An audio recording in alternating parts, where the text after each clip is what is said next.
నిమ్స్లో ఆయన రామన్న దీక్ష చేస్తూ ఉంటే ఒకసారి దాదాపు 8 రోజులు 9 రోజులు అయింది. మనిషి బాగా క్షీణించిపోయాడు.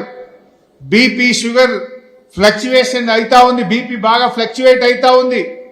ఓ రోజు నేను దగ్గరికి పోయి దీక్ష విరమించాలేమో, మీ ప్రాణానికి హాని జరిగే ప్రమాదం ఉందని డాక్టర్లు చెప్తున్నారు అని నేను దగ్గరికి పోయి ఆయనను చాలాసేపు బతిలాడటం జరిగింది.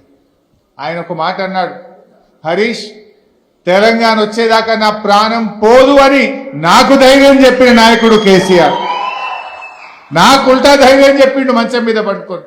అంత మొక్కబోని ధైర్యం ఆయనది. ఒకరోజు డాక్టర్లందరూ వచ్చారు, నేను అక్కడే ఉన్నా.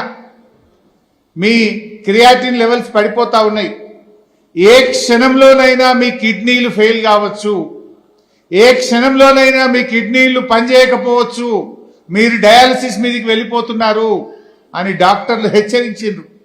మీరు దీక్ష విరమించాల్సిందే, మీకు ప్రాణహాని ఉంది అని డాక్టర్లు హెచ్చరించారు.